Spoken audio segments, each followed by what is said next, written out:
سنن نسائی کے اندر حدیث نمبر 1441 اور 1142 ہے، اور اس کا درجہ جو ہے وہ صحیح ہے۔ سیدنا شداد رضی اللہ تعالیٰ عنہ کا بیان ہے کہ سیدنا حسن رضی اللہ تعالیٰ عنہ یا سیدنا حسین رضی اللہ تعالیٰ عنہ رسول اللہ صلی اللہ علیہ وسلم کے ساتھ مسجد میں تشریف لائے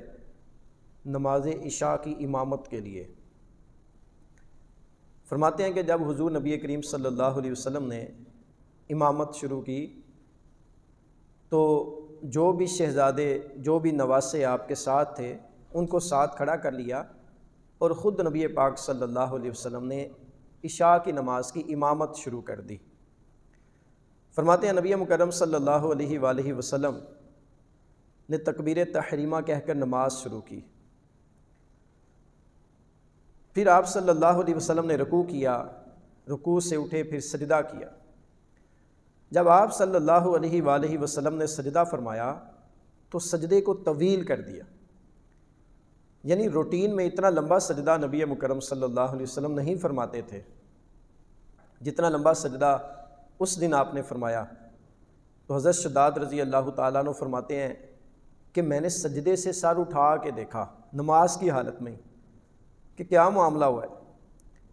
کہتے ہیں میں نے دیکھا کہ نبی صلی اللہ علیہ وسلم کے نواسے آپ کی پشت مبارک پر سوار تھے۔ کہتے ہیں میں نے دوبارہ سجدے میں سر رکھ دیا۔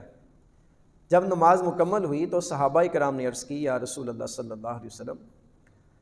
آج کچھ خلاف معمول ہم نے چیز دیکھی ہے کہ آپ اتنا لمبا سجدہ تو کرتے نہیں ہیں، تو آج آپ نے کچھ زیادہ لمبا سجدہ کیا،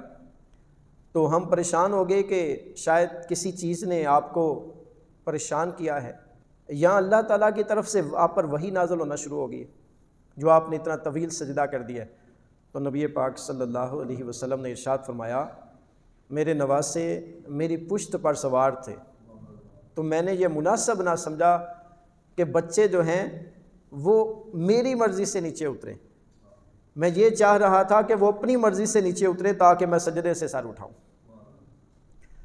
اور جو مسند احمد کے اندر حدیث نمبر 10,669 ہے، جلد نمبر 4 صفحہ نمبر 877 کے اوپر یہ روایت ہے، اور اس کا درجہ صحیح ہے۔ سیدنا ابو ہریرہ رضی اللہ تعالیٰ عنہ سے جو روایت ہے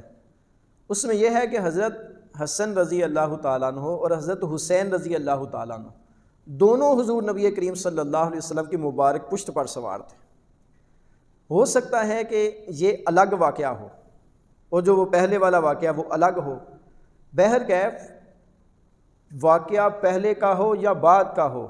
اس سے حضور نبی کریم صلی اللہ علیہ وسلم کی اپنے نواسوں سے محبت ظاہر ہوتی ہے کہ آپ کو اپنے نواسوں سے کتنا پیار تھا کہ سجدے میں سر ہے، نماز پڑھائی جا رہی ہے، امامت کے مصلی پہ آپ صلی اللہ علیہ وسلم تشریف فرما ہیں، اس کے باوجود سجدوں کو اس سبب سے طول دیا گیا کہ نواسے آپ صلی اللہ علیہ وسلم کے اوپر سوار تھے۔ ہمیں بھی اس سے تھوڑا درس حاصل کرنا چاہیے کہ آپ صلی اللہ علیہ وسلم بچوں سے کتنا پیار فرماتے تھے۔ تو کبھی ہم بھی نماز پڑھ رہے ہوں، گھر میں اگر نماز پڑھنے کا موقع ملے اور بچے، ایسا ہوتا ہے کہ نواسے ہیں، دوتے ہیں، پوتے ہیں، تو یا آپ کے چھوٹے بیٹے بیٹیاں ہیں، تو کبھی ایسا ہوتا ہے سجدے میں جائیں،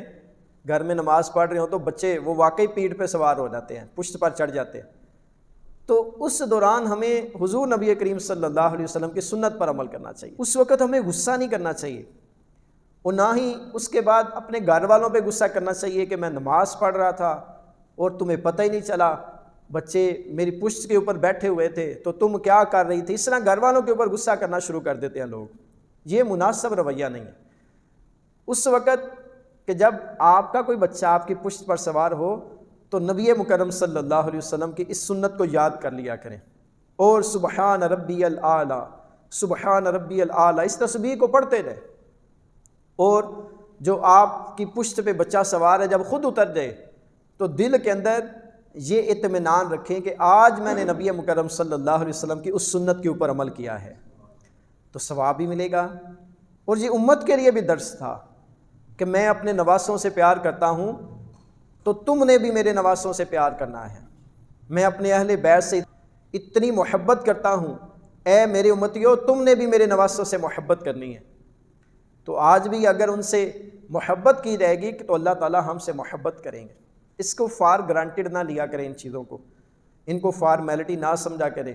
کیونکہ اہل بیت اطہار کی جو محبت ہے وہ ہمارے ایمان کا حصہ ہے۔ اہل بیت سے اگر محبت نہیں ہے تو ہمارا ایمان کامل نہیں ہو سکتا۔ حضور نبی کریم صلی اللہ علیہ وسلم نے ارشاد فرمایا حضرت حسین رضی اللہ تعالیٰ عنہ کے بارے میں کہ اللہ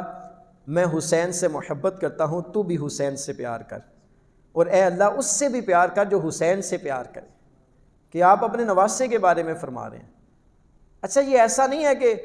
آپ اپنے رشتہ داروں کی محبت ہمیں دے رہے ہیں، آپ نے اپنے نواسوں کی محبت کے بارے میں بتایا، پھر نواسوں نے ثابت کر کے دکھایا کہ واقعی وہ محبت کرنے کے اہل ہیں۔ کربلا میں پورا خاندان قربان کروا دیا، پورا کنبہ اللہ کی راہ میں قربان کر دیا جاتا ہے، شہید کر دیے جاتے ہیں، بچے بڑے سب کو شہید کر دیا گیا۔ تو آپ نے ثابت کیا کہ صرف یہ اولاد ہونے کی نسبت سے میرے ساتھ محبت نہیں ہے، بلکہ جو ہم نے دین کے مشن کو آگے پہنچایا، اور قتل حسین اصل میں مرگ یزید ہے۔ اسلام زندہ ہوتا ہے ہر کربلا کے بعد کہ ہم نے کربلا دین کی سر بلندی کے لیے اپنے سر نیزوں کے اوپر بلند کیے ہیں، اور یہ ثابت کیا ہے کہ ہم محبت کرنے کے اہل ہیں، ہم سے محبت کی جائے۔ یہ اقربا پروری نہیں ہے۔ ہمارے ہاں تو اقربا پروری ہوتی ہے نا، اپنے رشتہ داروں کو نوازا جاتا ہے، اپنے قریبی جو لوگ ہوتے ہیں ان کو نوازا جاتا ہے۔ اس صورت میں اقربا پروری نہیں ہے، بلکہ وہ تو دین کے ستون ہیں۔ ان لوگوں نے یہ ثابت کیا ہے کہ وہ اس محبت کے قابل ہیں، اور ان سے محبت یہ ہمارے ایمان کا حصہ ہے۔